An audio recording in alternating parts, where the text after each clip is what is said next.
Welcome to my channel Pallavi digital arts. చిలుక మరియు చీమ కథ. ఒక అందమైన అడవిలో చిలుక మరియు చీమ మంచి మిత్రులు. చిలుక ఎప్పుడూ ఆకాశంలో ఎగురుతూ తన ఆనందాన్ని కనుగొనేది. అలాగే చీమ తన పద్ధతిలో నేలమీద పనిచేసే పనిని ఆనందించేది. మిగతా జంతువులందరికీ వీరి స్నేహం చాలా ఆశ్చర్యంగా అనిపించేది, ఎందుకంటే వీరి బలహీనతలు మరియు శక్తులు వేరువేరు. ఒకరోజు చిలుక ఎగురుతూ ఒక పొడవైన ప్రయాణానికి బయలుదేరింది. అది తీరంగా అడవికి దూరంగా ఉన్న ఒక పచ్చిక బయళ్ళు కనుగొంది. అక్కడ గుబురుగా ఉన్న పచ్చికతో పాటు రుచికరమైన పండ్లు కూడా కనిపించాయి.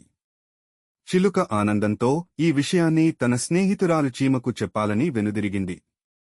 చిలుక నెమ్మదిగా చీమ దగ్గరికి వచ్చి, చీమా, నేను ఒక అద్భుతమైన పచ్చిక బయలు కనుగొన్నాను. అక్కడ చాలా రుచికరమైన పండ్లు ఉన్నాయి.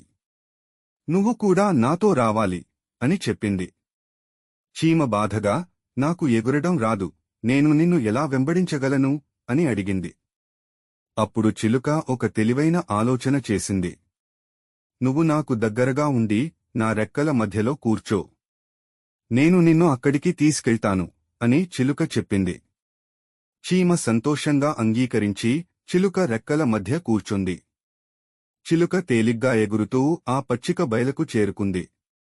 అక్కడ చీమ పండ్ల రుచిని ఆస్వాదిస్తూ చిలుకతో కలసి ఆ ఆనందాన్ని పంచుకుంది. ఈ విధంగా చిలుక మరియు చీమ వేర్వేరు శక్తులతో ఉన్నా కూడా వారి స్నేహం మరియు సహకారం వారి ఆనందాన్ని మరింత పెంచింది.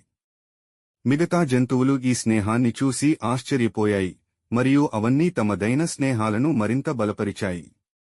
నీతి: స్నేహం ఎంత బలమైనదో కాదని, స్నేహితులు ఒకరికొకరు సహాయపడినప్పుడే అది మరింత బలపడుతుంది. Thank you for watching. Please like, share and subscribe.